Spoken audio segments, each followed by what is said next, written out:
The death toll is mounting as U.S. strikes on alleged Venezuelan drug smuggling boats continue apace. The Trump administration has justified the attacks by saying that the country is in an armed conflict with drug cartels. The claim is legally dubious, but Trump is hardly the first president to rely on extrajudicial killings as part of his foreign policy. Welcome to the Politics of New America. On the show today, America's love affair and long history of extrajudicial killings, and the Pentagon loses its press corps. I'm your host, Nathan Stone, and with me tonight is producer Josh Carmody. When I heard about this, the Venezuelan, boats being blown up, and obviously I don't want to make light of it, but part of what I do here is kind of just bring up movies that it reminds me of. This is quite literally the plot of Clear and Present Danger. Trump admitted that the CIA did stuff in Venezuela. That's the whole crux of Clear and Present Danger, is the president not admitting that. It's, I don't know. That's crazy. I mean, truth is stranger than fiction, and boy, yeah, I do wonder how the CIA felt about that. I wonder if someone might have reminded the president that they are a secret organization that does things clandestinely, as opposed to Trump, who does everything on camera. Yeah.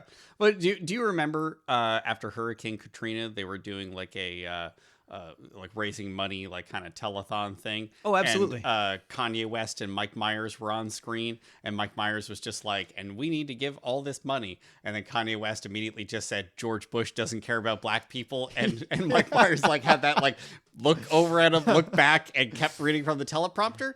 Yeah. Kanye West is Trump. Mike Myers is the CIA. Oh, yeah. The Venezuela situation, I think if these were more normal times, if we even remember what normal times are anymore, this would dominate the headlines day in, day out. It is upsetting. It is upsetting. We have yeah. zero idea who these people were. I mean, at least as far as have been reading, I haven't seen anything where they've presented any evidence or gone and gone through wreckage. I don't know. Maybe you're going to tell me about this, but it's, but based on your reaction, seems like we won't. But that seems like that would be very important. And I think, people, when he initially declared this kind of war on, or he said the cartels are terrorist organizations, and I think that allows sort of these extra rules, quote unquote, that they can do. It's unacceptable. It's unacceptable. It really is. And these rules that you mentioned, that's kind of the crux of what I wanted to talk about today, because ever since 9/11, there has been this kind of, and this goes beyond Republican and Democrat. This is every United States administration has used the rules put in place that were meant to go after Al-Qaeda, meant to go after, their specifically the perpetrators of 9/11. Those rules have been expanded and used by every single administration for these extrajudicial killings. And it's one of those things where Trump really isn't even the worst offender, quite frankly. But what Trump does is amplifies, right, everything that he does. And the people that he chooses to go after with these are not typical, right?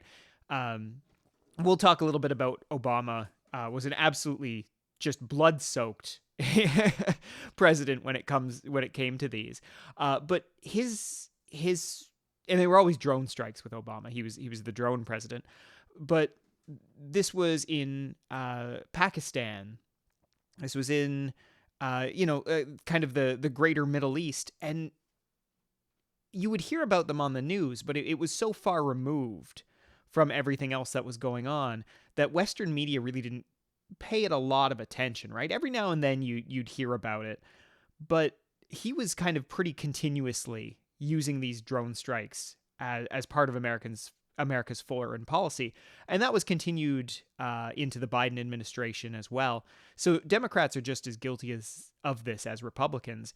And it has such a long kind of bloody legacy ever since 9/11. And the victims of these extrajudicial killings, this is in the thousands at this point. And there's really no recourse if this happens to you. If the United States military makes a mistake and bombs your family instead of, a terrorist den, that's basically, in a lot of these places, akin to an act of God. There is no recourse, right? There is no justice that's going to be done here.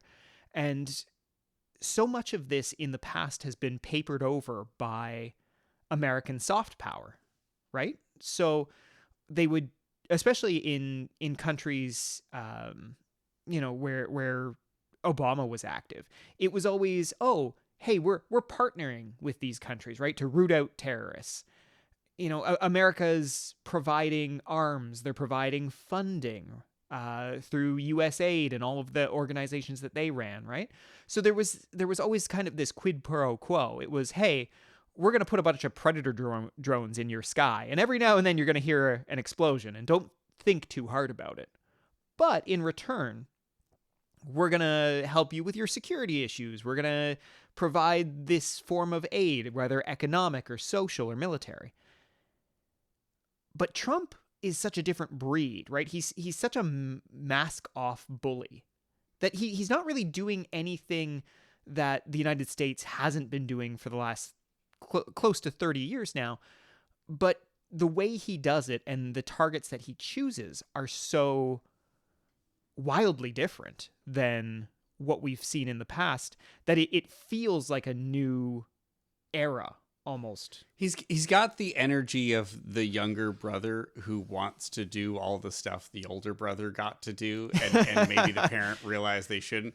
Like, because recently he said, he was like, oh, well, look, 50% of the past presidents decided to use, they thought about using the Insurrection Act, and he's upgraded that to 50% of the presidents did use the Insurrection Act, and and it's like, he tries to justify his actions by pointing to the people that came before, but that is the actions of a petulant child and not of a Starfleet commander that I would like to follow. Yeah, and his claims are so wildly outlandish, especially when it comes to that. If you know even a little bit of American history, you just say no. That's not at all even close to the truth. The Insurrection Act has been invoked mercifully few times because it's really not been something that America has had a big problem with. I think it was about 17 or something. I did recently read about that. I won't say that is for sure, but it's certainly less than half. Oh God, yes, yeah. So this is his style of just claiming things is always going to be a bit of an issue when you're trying to establish a reality to work from. But yeah, let's kind of dive in a little bit about what's been happening in the Caribbean. And a clear and present danger as far as Trump is concerned. Well, the United States has about 10,000 personnel now deployed to the Caribbean. This is Army, Navy, Air Force, and they're spending what must be absolutely ludicrous amounts of money carrying out these attacks. And let's call it what it is. This is basically bullying a smaller nation, right? This is a fight that Venezuela didn't pick. It came to them. Now, we've seen about 6 attacks. It's 6 strikes on Venezuelan ships, and strike is kind of almost a nice term to put on it. If you've seen any of the videos, these boats just simply cease to exist. I didn't know there was videos. Oh yes, yeah. Oh yeah, I didn't know that. There's you can see them all. The Wow. Pentagon's published them. It's kind of simply 1 minute there's a boat, and then the next second It's just all fire, and there's nothing left of it. It's not, these aren't precision strikes. These are very much just guided missiles. And what's absolutely insane about this, when you think about it, is firstly, these are unarmed ships. They're not warships. They're not built for combat in any way. These are, in a lot of ways, repurposed fishing boats. And that is if you take the administration at its word that what we're seeing these strikes on are boats laden with drugs destined for American cities. There's been no evidence, and the administration actually hasn't released even one piece of evidence for any of these strikes that these were narco boats. We're kind of left at, do we take their word for it? Now, there's been some joking from from various administration officials that it's a bad time to be being a fisherman in Venezuela, and that just kind of makes you think that, okay, yeah, maybe they're not being too careful about this. But older administrations, back in saner times, would have had more of a benefit of the doubt. Now, I don't think any administration prior to this one would have done this. But again, that erosion of American soft power is now why we're seeing more pushback, especially from other Caribbean nations. So we've seen the president of Colombia come out and at the UN, his scathing speech about Trump. Trinidad and Tobago is like, hey, I think kind of lodging complaints where they're fearing that 2 of their citizens might have been killed in one of these strikes. And I think the worst part about all of this is that the United States Coast Guard has a very strong presence in the Caribbean doing drug interdiction, and has for years. And I have a bit of a connection to this. So in my day job, I write about the Canadian Navy. And every year, the Canadian Navy sends usually 1, but sometimes 2 ships down to the Caribbean. They call it Operation Caribbean, and they help the American Coast Guard run drug interdiction. And every time they come back, there's they caught a boat with so many hundreds of kilograms of cocaine or whatever.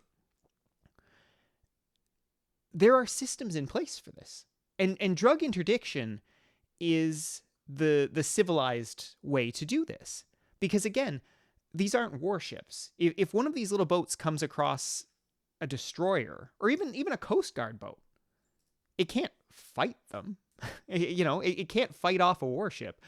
So what they'll do is they'll board those ships, they'll make arrests, and they'll proudly display on big old tables or on the flight deck of these warships, all of this cocaine that they've found.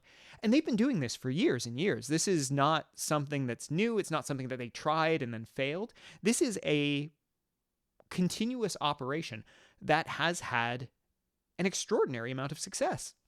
Yeah, I met a guy who did that. I was at like a friend's party, and it was like a kind of a high school friend of his who was in the Navy, and he talked about doing that, like kind of like boarding a boat and doing this kind of thing. No one got killed. No. He certainly didn't have he wasn't like, oh, I have PTSD because it was a terrible experience. No, it was literally just like, oh, well, we found it, and then that's the end of it. Yeah. Some arrests, I guess, but it wasn't a Seagal movie. Yeah. And so this is what we're seeing now is just these indiscriminate killings, these strikes.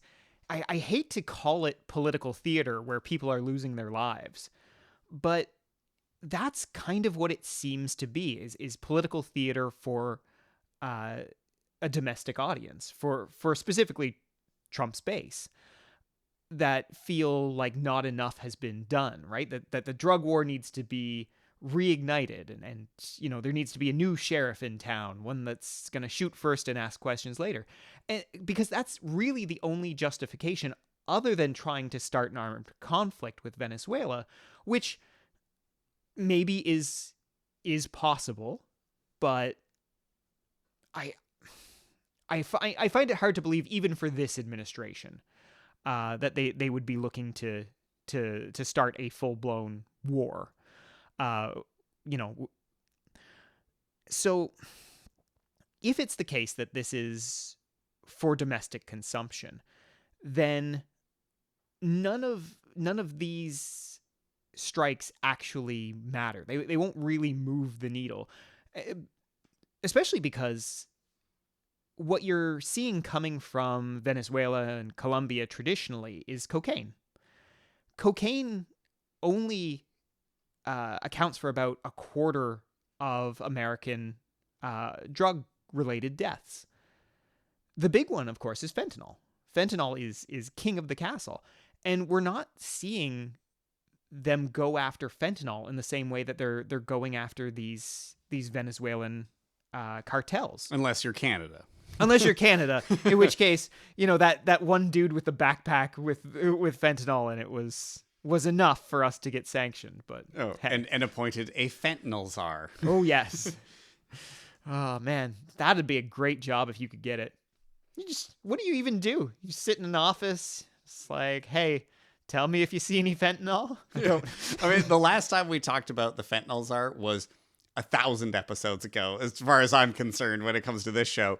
But we did at that time talk about how they really need to have a funny hat. Oh God, yes. Something like really like, Flintstones water buffalo style, like, or what the Royal Guard, like, it's got to have that. It's got to have accoutrements, I'm also thinking of some kind of uniform with just way too many medals. Oh, the insane amount of medals. Like, really, like, if the fentanyl czar is coming down the hallway, they better be jingling, jangling.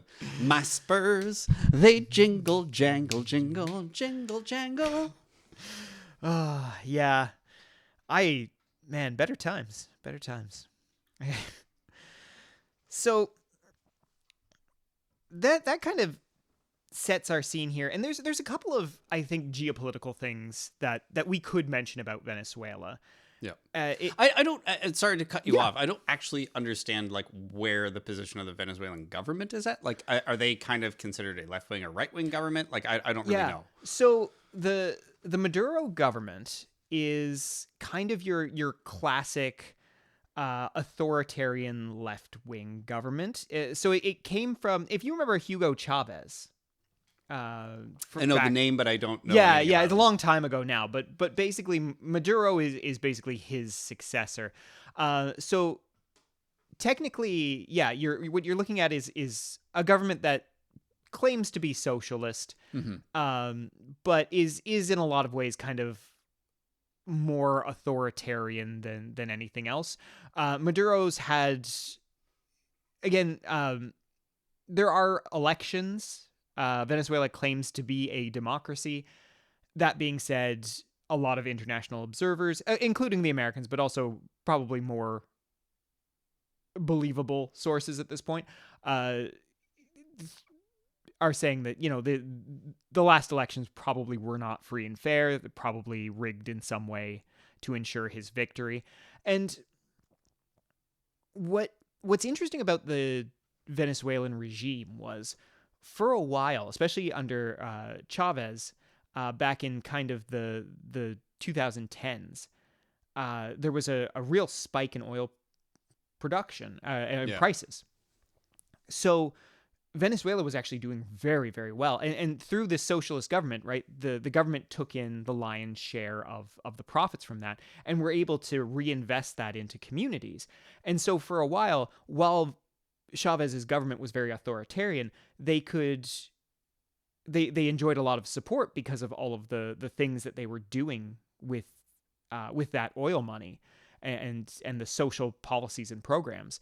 Now, oil being not the most stable commodity, there was a huge crash, and I think that was kind of in the mid-teens, and that plummeted the country into kind of this impoverished chaos, where crime skyrocketed. The shelves were empty.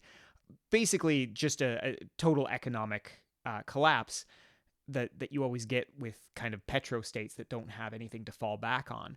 And so Venezuela's kind of been caught in this cycle ever since, where you have a socialist government that really can't afford a lot, that's really quite broke, that's very authoritarian, and one, but still enjoys a lot of support amongst its own base.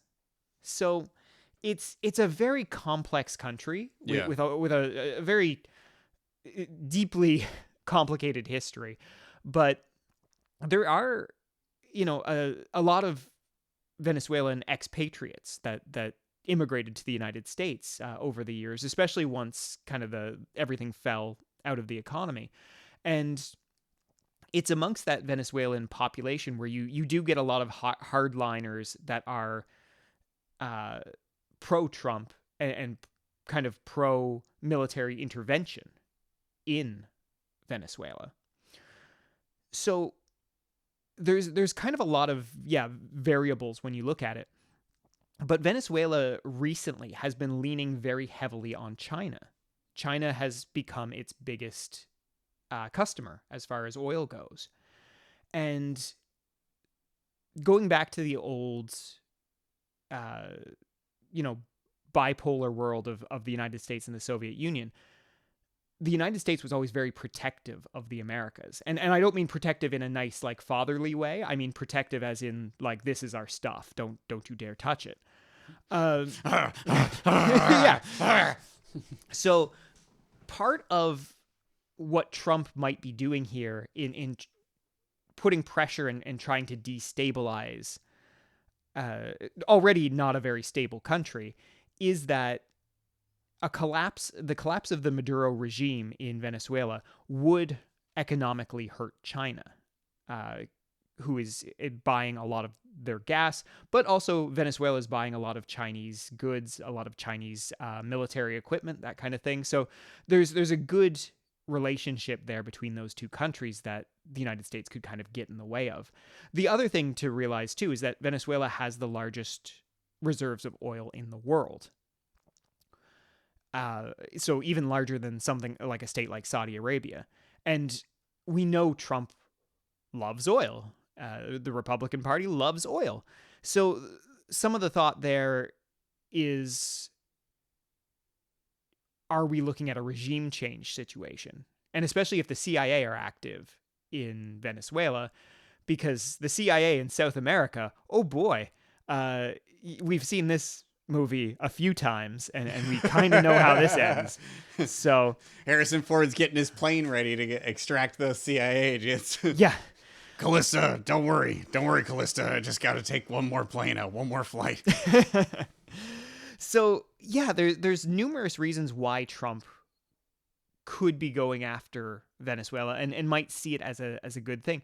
There's also the fact that this really plays into the administration's strategy of flooding the zone.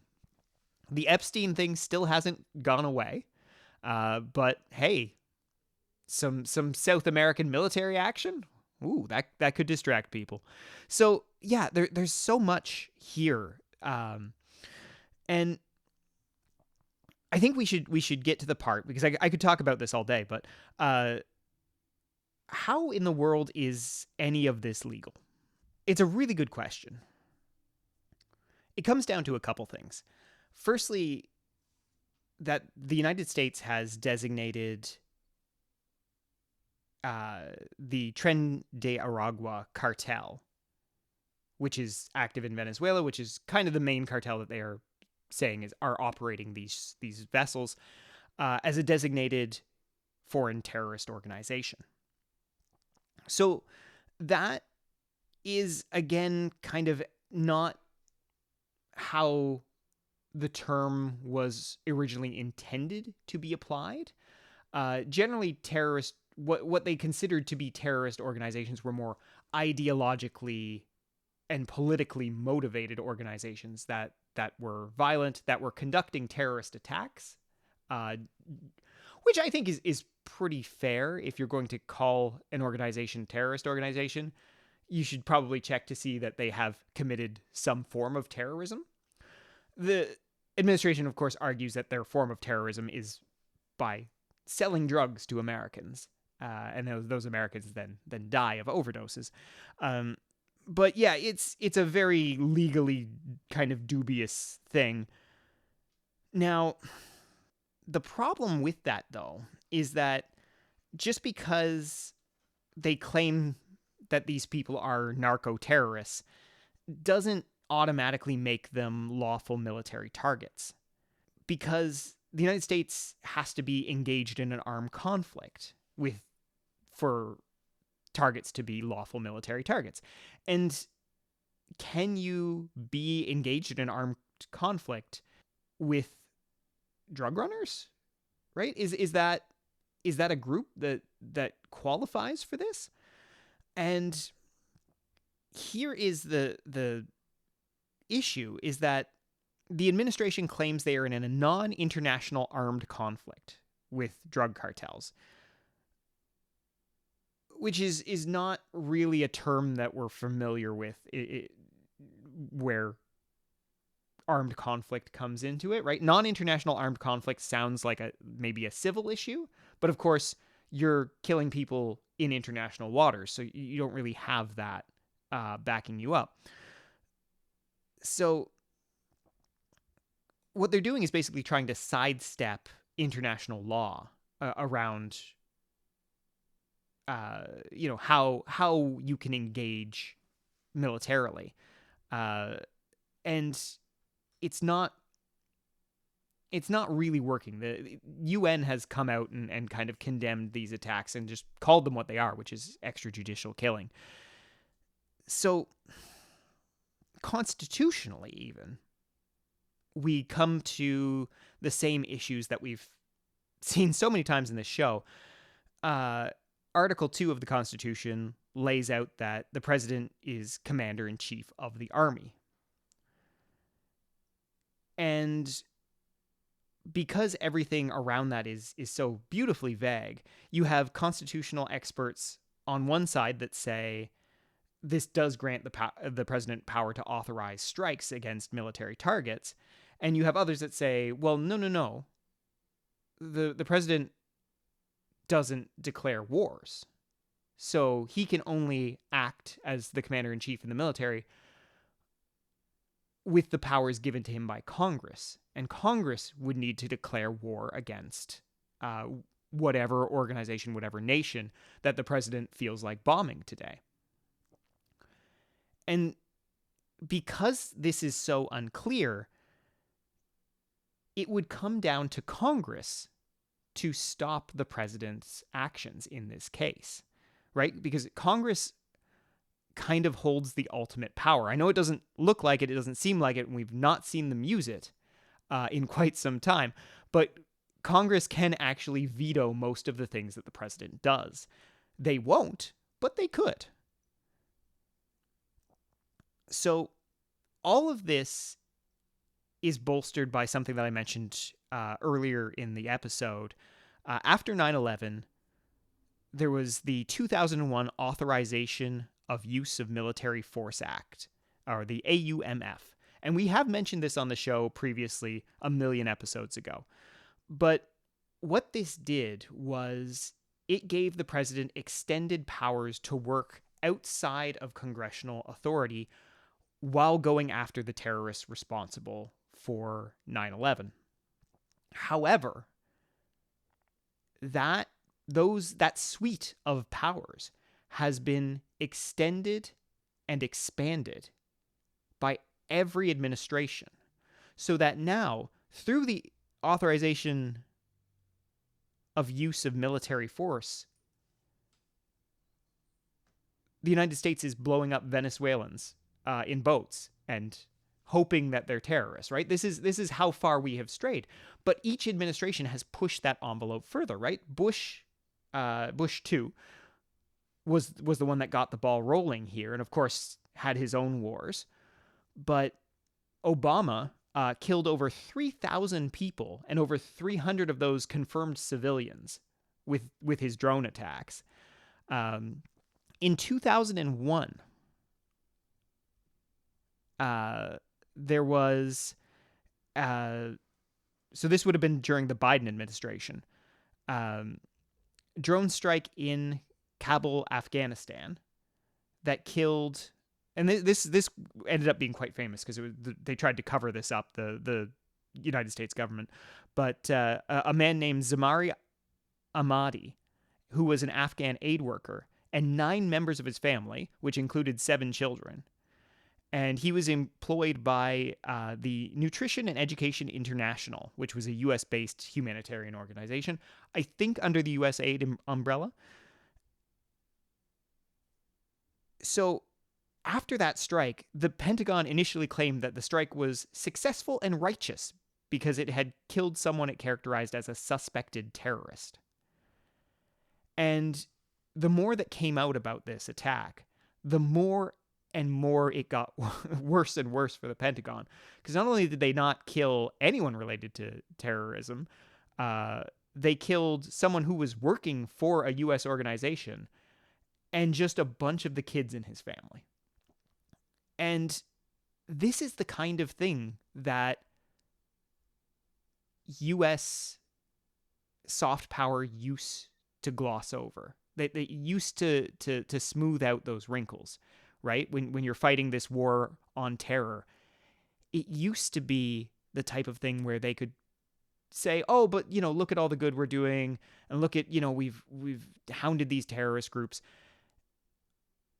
But it's always been there in the background, right? Trump is doing nothing that previous presidents didn't do when it came to extrajudicial killings. In fact, he's got some ground to make up on some of the more recent presidents. And all of this is kind of come from this monster that grew out of the authorization of use of military force. It's all from that 2001 thing. And there's like Bush made the Infinity Gauntlet, and he's kept passing it on to the next president, and they keep adding Infinity Stones to it and making it more and more powerful. And they just keep getting with it. And now we have Trump with the full-blown Infinity Gauntlet, but it's like now everything's out in the open. He has the full power. That's it. Everyone can point the finger. So while he maybe hasn't exercised that quite as much in this brief period of time that he has been president for his second term, the stuff he's doing, he's very proud about. Yes. Which is upsetting. Yeah. The other U.S. presidents would have at least put on the veneer of civility and, And we're not condoning that, No. by the way. No. I think we're trying to paint a picture of like why this is upsetting, why we should probably focus on it. Yeah. But also, it was never good. No. But its escalation is a serious, serious problem in this administration, and it will not get better. That's it. Yeah. The broadening of scope of how this suite of powers is being used is honestly the most worrying thing about this, because terrorism is such an absolutely abstract concept, right? We pretend and did for many years that this was something that we could nail down, what terrorism was, what a terrorist was, who what kind of people were terrorists, what did they look like. It was even less of a dirty word prior to 2001. Absolutely. I mean, I'm a big Star Trek fan. Any other Star Trek fans who are listening have watched Deep Space Nine. One of the main characters in the show lived through an occupation that is in the kind of the beginning of it, overthrown, and things are changing. She regularly refers to herself openly that, no, what I did was terrorism. I had to do this to survive. It wasn't quite the word that it was prior to 9/11. So, and now we live in this post 9/11 world, which I hate to say. I mean, anytime I used to hear that, I'd be like, oh, God, okay.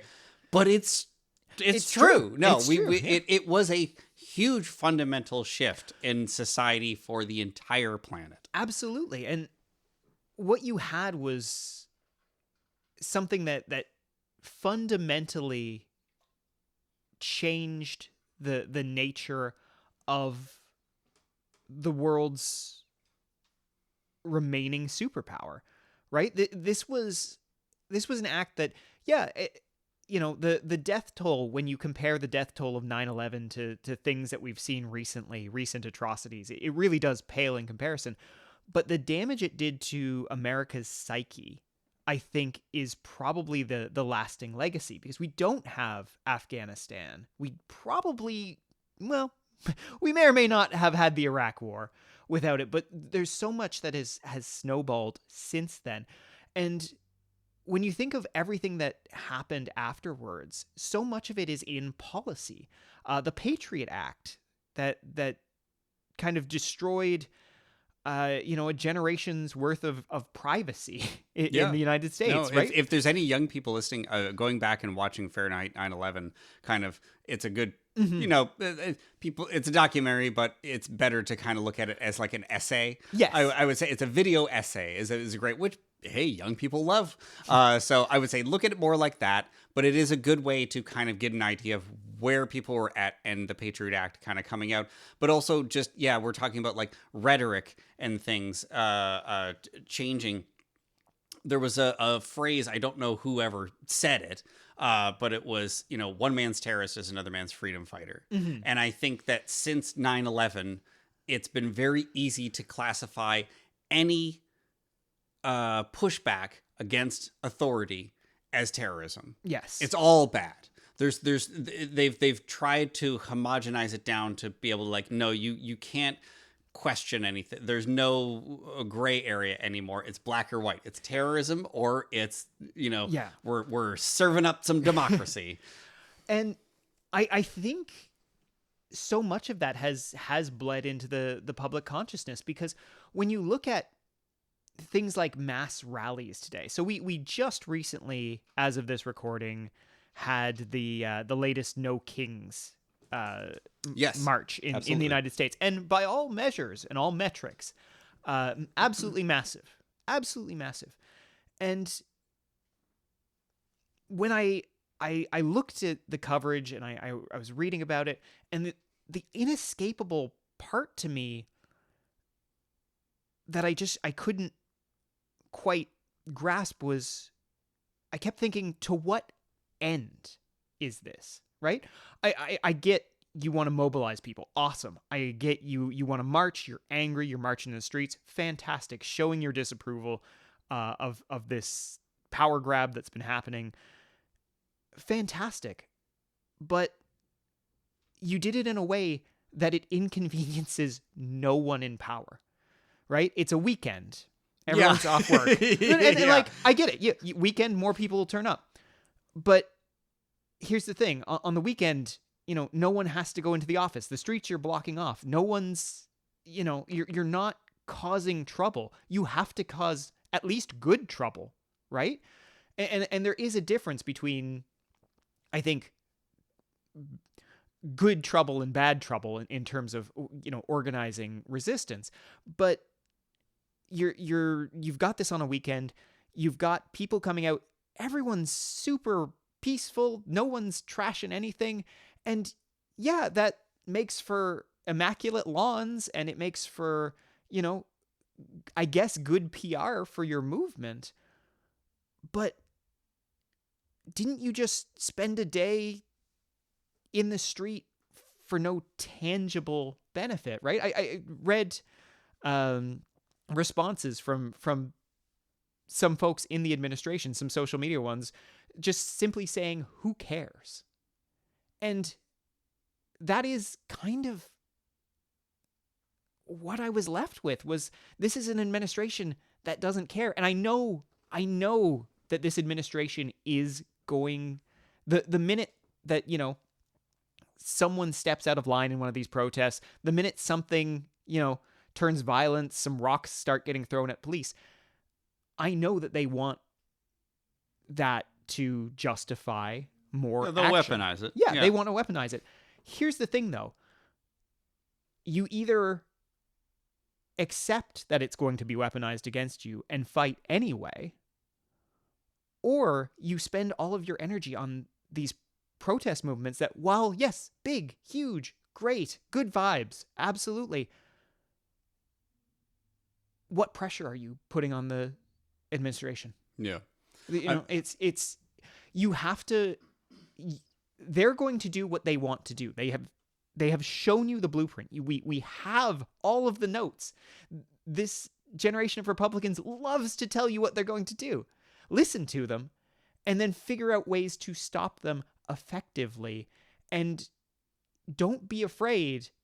People are going to get arrested. Look at the battles that the left has won in American history. The New Deal, the civil rights movement, the two biggest transformational changes in the United States in the 20th century. Neither of them were peaceful. Yeah, right? I was going to say they weren't unbloody. Yeah, and all of them stood up to authoritarian violence from the government. And I'm sorry, because it sucks. It's awful. Like, the people who suffered in those movements, and they did truly suffer. A lot of people died for those movements. But the hour's getting pretty goddamn late, right? This is not, if you really think that the Republic is going to disappear, it has to be more than this. And I'm sorry, that's a bit of a digression. It's fine. No, yeah. I wanted to talk about it too. And I mean, yeah, I was gonna say the No Kings protests remind me of the SpongeBob Patrick meme where he's like, "We did it, we saved the city," and the city's burning behind them, because it's a little bit too patting yourself on the back, as you said. Like, I'm not gonna sit here on my podcast not protesting in the United States and tell people, well, you gotta start throwing some bricks. Like, I can't do that. Yeah. But I do need people to, I want them to take an objective look at what they're doing and what it actually is changing. What measurable, effective change have you seen from one of the biggest protests in American history? Yeah. How can you measure that for me, and what has it changed? And I think if we ask people to reflect on that, that is powerful. And Absolutely. I think that that's really what we want, is that I think if you are reflecting on it and you're seeing nothing, then maybe your tactics are going to change. Again, I'm not suggesting that you buy soup, which isn't technically a brick, and throw it at the police, but, and don't also say, don't do this, because it's don't say that it's soup for your family, and not something that you brought to a protest to throw. Don't do that. But I want you to really objectively look at what you're doing and tell me what was useful from what you did, what was accomplished. I think that guy in the frog suit at the ICE detention center, having like tear gas sprayed into his like little like air hole, is far more effective at affecting change than the No Kings protest has been. So maybe compare yourself to that. Yeah. And I think even with all of the criticism that I've leveled towards this, if people were there and they were organizing, they were making contacts, they were networking, right? Perfect. Then do it. Then that alone could justify what you went out there and did, right? It's making sure that your actions have tangible consequences, like you said. Yeah, and follow up, Yeah. follow through. Like, just make sure, like, there's got to be something next. There's got to be something more. And right now, we're in a very weird place, because a lot of what Trump is doing is unconstitutional. It just simply is. And Congress has abdicated being that check on presidential power. So what we're left with is a scenario where the Constitution matters until it doesn't. So if you are someone who is looking to keep the constitutional republic going, if you're a group that wants to do this, you have to know, you have to educate yourself on the Constitution, on the laws of the land, because the people who are trying to fundamentally change what America is, right? The Heritage Foundation, the new Republican Party, the MAGA, right? These are revolutionary forces. It's a revolution like none we've ever seen, but it is a revolutionary force. They are looking to fundamentally change the government of the United States into something different. Yeah, whether you like it or not, it is a revolution. Yeah. So if you are a counter-revolutionary in this sense, what you need to be doing is making sure you know how the systems that are in place right now work. Because those guys, the Heritage Foundation, the Republican Party, they have very smart people who have been thinking about this for a very, very long time. And they are well funded. And they are very well funded. So if you have to get in and gum up the works, you need to know how the works operate, right? You need to know what you can do at a community level, at a state level, and at a federal level to make things as difficult as possible for them. Because any kind of resistance that you can offer that slows down this what has been almost a warp speed disintegration of American institutions. I really hate that you had to use a Star Trek reference. Really bastardizing my love here, but sorry. I get it. Yeah. Let's go. Anything that you can do like that is going to make more of a tangible difference than peaceful protest. Unfortunately, right? There's a reason why peaceful protest is such a lauded right in throughout liberal democracies. It's because peaceful protest really doesn't affect business or government. And because of that, they're happy for you to do it all you want, because you're going to spend your energy and you're going to feel like you've accomplished something. But have you? Anyway, yeah. So I really don't mean to. This isn't an attack on anyone who went to a No Kings rally. No, good for you. You should have went. Good for you. I hope you. But what is next? Yeah, I hope you made friends. I hope you made plans. All right, Josh. Before we end on the extrajudicial killings here, I do want to talk about efforts to repeal the AUMF.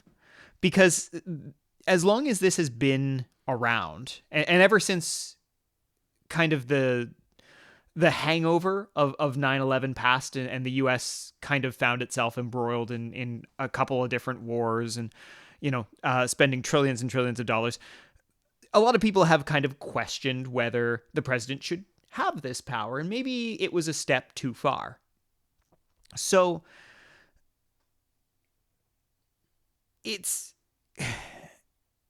come under criticism from both sides of the aisle. Generally, when their guy is out of power, I should note. But one I thought you might enjoy was oh boy, yeah. So in 2023, so this would have been during the Biden years, some Republican senators, and you may recognize some of the names here: Rand Paul. Mike Lee, Mike Braun, and some dude, J.D. Vance, introduced the End Endless Wars Act bill in June 2023, seeking to repeal the 2001 AUMF. And, their argument was that the AUMF has been used to justify a worldwide war all the time, everywhere, forever. And now JD's off in California, getting peppered with shrapnel. Getting just at the old grinder, garden, yeah, the old Olive Garden, just cracking it down on it. They're like, say when, and he's just deadpan staring at them. I think my favorite part of this is that Newsom was like, "Don't do this. It's a bad idea," and they were like, fuck you, pussy. Yeah. And he was like, well, I'm closing the highway. And they were like, whatever, we're going to drive on it anyway. And they got peppered with shrapnel. Yes. Yeah. So, yeah. Also, just, I do want to say the End Endless Wars thing does remind me of Zoolander and the Institute for Children Who Can't Read Good. Yeah. Man, I wish it was an AUMF for ants. That would be lovely. But yeah, so JD, it was I guess a 155 millimeter shell that was fired during this event. And for anyone who's missed this, as we're recording this, it kind of just happened today, I believe. But this was an event celebrating the 250th birthday of the United States Marines. Which I think is next month, technically. It probably is. Sometimes you do these things when you can. I thought that was kind of some part of what they said. I mean, I can always cut this out, but I was pretty sure they said that it's technically would be next month. They did it now as part of their flood the zone thing, and ultimately it backfired or sprayed all over their face. Yeah, so this shell that prematurely detonated sprayed shrapnel over what seems like quite a wide area, because it hit police cars, it hit Vance's motorcade, and it kind of came, as you mentioned, state officials in California and the White House fought over Newsom's decision to close part of Interstate 5. And the governor was quoted as saying, firing live rounds over a busy highway isn't just wrong, it's dangerous. I feel like that shouldn't need to be said, but I'm glad he said it for posterity now, that we can go back and say, yeah, well, you were right, Gavin. Vance's pre-shrapnel reply was also pretty good. If Gavin Newsom wants to oppose the training exercises that ensure our armed forces are the deadliest and most lethal fighting force in the world, then he can go right ahead. Well, clearly it's not working, because they weren't able to kill the vice president. Yeah, and now, again, though, I think he may have misunderstood what they were doing here, because it's not a training exercise. This was a demonstration. This was a gun party. Basically, this was a look how cool our stuff is. Yeah. Let's fire some live rounds over the highway. Which, I mean, like, not over a highway, but like, I get it. It's cool to fire off live rounds. Like, I'm not against guns. Yeah. I'm just against using them stupid. Yeah. just don't do what you did. So this was worth mentioning, because this is honestly pretty funny. But all of the 250th celebrations that the White House has really kind of put its stock into seem to have been falling flat for them, because the military parade was really quite sad. And if the vice president can't even attend this thing without getting peppered in shrapnel, I just feel like maybe just call it here, do something for the 300th. It's fine. Yeah, November 10th technically would have been. Okay. I did look it up just so we're clear. So good, we get to keep all those jokes I made.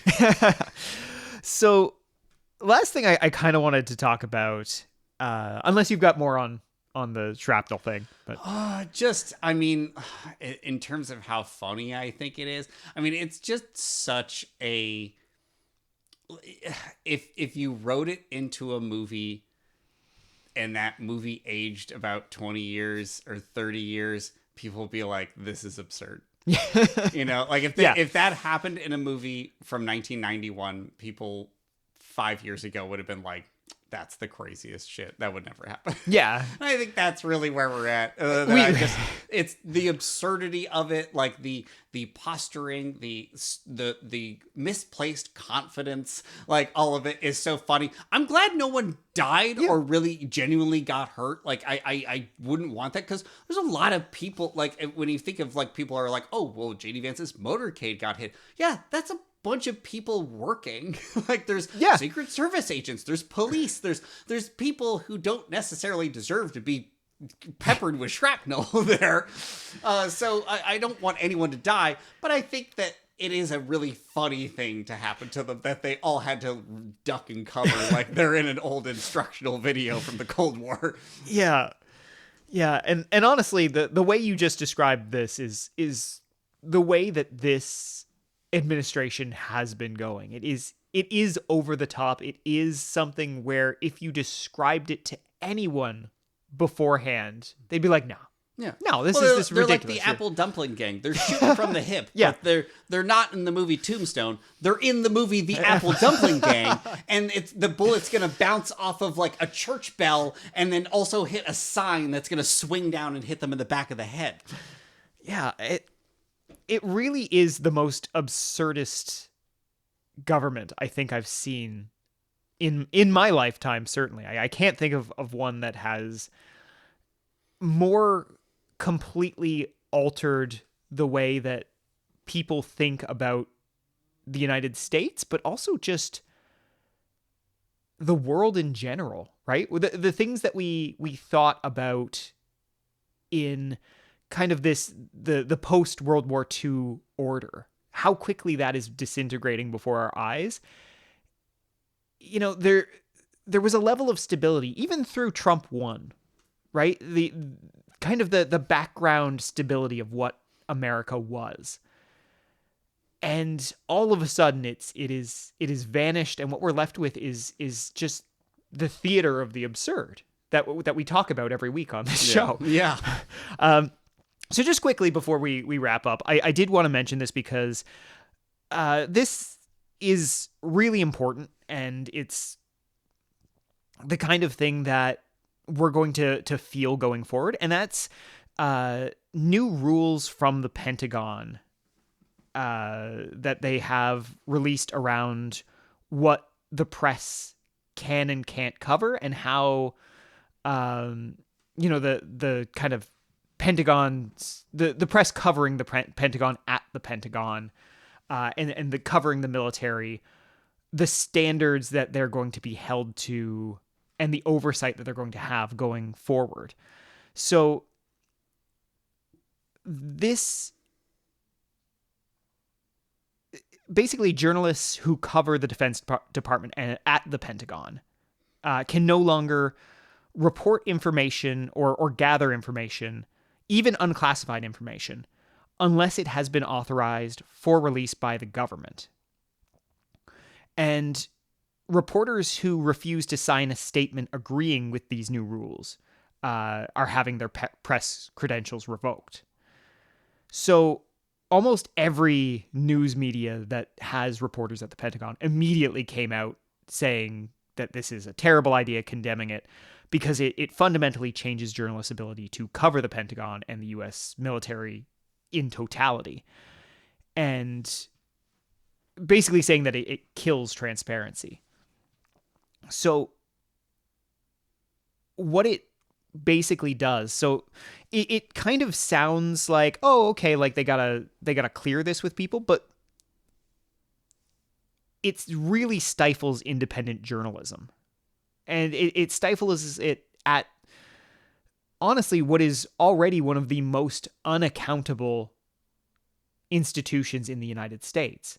The U.S. military is, just by its sheer size and its kind of place in America's culture, not above criticism, and certainly that's something that it has come under severe criticism from American journalists from time to time, but it is such a kind of closed world that an independent press being able to have their own sources, gather their own information, is so important to keeping the Pentagon accountable to the American people. It's a fundamental part of journalism. Yeah. It's part there used to be an oath that you were supposed to uphold as a journalist. You know, like there was a sense of curiosity that was meant to keep the public at large safe and informed. And it's eroded to an unimaginable degree at this point. So what this would do to the journalists that stay would be basically turning them into part of the Pentagon's press wing. Because if you can't report on any of the information you get unless you basically, show it to a minder, to a Pentagon and again, I work quite closely. I'm a civilian who works quite closely with the Canadian military. I know how this operates, right? It's basically the public affairs department who would handle this for both for the Canadian military and the American military. And I will tell you this, and hopefully this doesn't come back to bite me in the ass.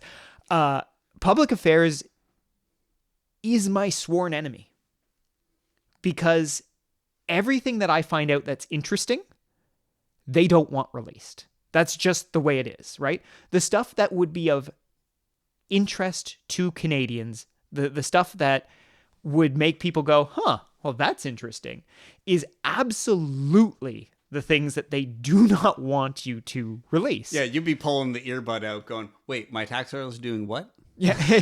Yeah. And so a lot of, and I'm going to be quite honest here, a lot of the stuff that I write gets censored. Because the organization that I write for has military oversight. Not full military oversight, but enough military oversight that if I write something that they don't like, it will not go to print. So there are stories that I know that I have that will never be written because I have a family to feed and I'd rather not lose that job. And so again, this isn't stuff that this isn't unimportant stuff that you just, run it by someone before you release it. This is going to fundamentally stop reporters from reporting accurately and honestly on the Pentagon. So of course they can't get to reporters who aren't covering the Pentagon at the Pentagon, right? You can still write about the U.S. military, but it's going to be so much harder to get your information, right? And it's already very tough. Just again, as someone who speaks to military people all the time, the junior ranks are great to talk to because they haven't had media training, but they're scared to talk to you. The senior ranks have had media training and they won't say anything interesting. So you're always kind of at odds when trying to cover the military. And this is the type of thing that you cannot have a free society if you aren't allowing journalists to ask those questions, right? To get those stories and to form their own sources, right? I know you want a leak-free Pentagon. I don't think you're going to get one, but especially not with Hegseth up in there, got all those chats coming out. Yeah. That's true. I mean, they'll still have him, thank God. In there. Maybe he just wants to funnel it all through that. It just all goes through his signal chats. He's just going to start doing everything through emojis. Oh, I love it. That string of emojis that was in some of those leaked chats that he was dropping, I was that's fire. yeah, American flag, fist bump. Oh, yeah. Hell yeah. Set him up on a chat with some of those young Republicans that made the news this week and get some good stuff.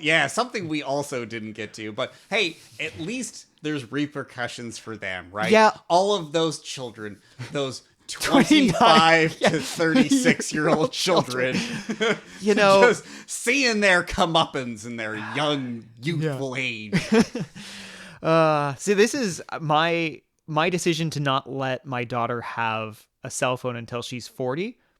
Looking good right now. I'm going to point to this every time. I'm like, look, I can't have you falling in with the wrong crowd. And oh man, no, your daughter's going to be swinging the Canadian flag on top of a mountain of skulls fighting the army of robots sometime in the future. Yeah, she is. All right. Yeah. So that's kind of what I wanted to say about that is this is a really important thing. I know the news organizations have come out very strongly against this because it does really hamper their ability to accurately report on what's going on in the Department of Defense, or sorry, the Department of War. And yeah, I know. And where is his Nobel Peace Prize? Yeah, where is his Nobel Peace Prize? The other thing I want to say is keep an eye on this, because if this effectively muzzles the press where the Department of Defense is concerned, keep an eye out for this policy leaking into other federal departments, because this is an administration that is very hostile to news organizations that are not in their pocket.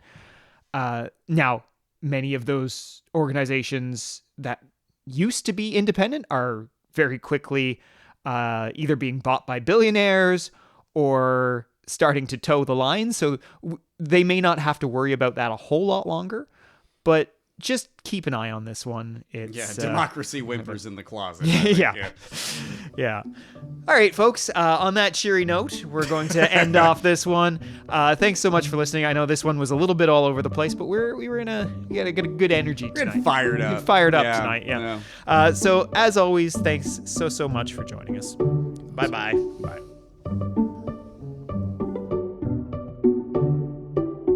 Thanks for listening. If you enjoyed the show, please subscribe, give us a 5-star rating on your podcast platform of choice, and tell all your friends. The Politics of New America is hosted by Nathan Stone and produced by Josh Carmody. You can follow us on Blue Sky at Politics New America. This episode is sponsored by Leverage Assistants.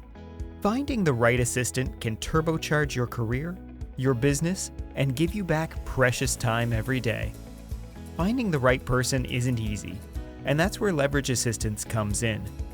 They take care of every step in the process of matching you with a top-performing assistant that understands you and your business. Leverage only hires the best of the best, the top 1% of executive assistants, to pair with their clients. They also do regular feedback and productivity checks to make sure that you are completely satisfied with the match. Find out what having elite help can do for your productivity with Leverage Assistants. Follow our referral link in the show notes of this episode to get started. This has been a Haunted Mouse production. Cut that out.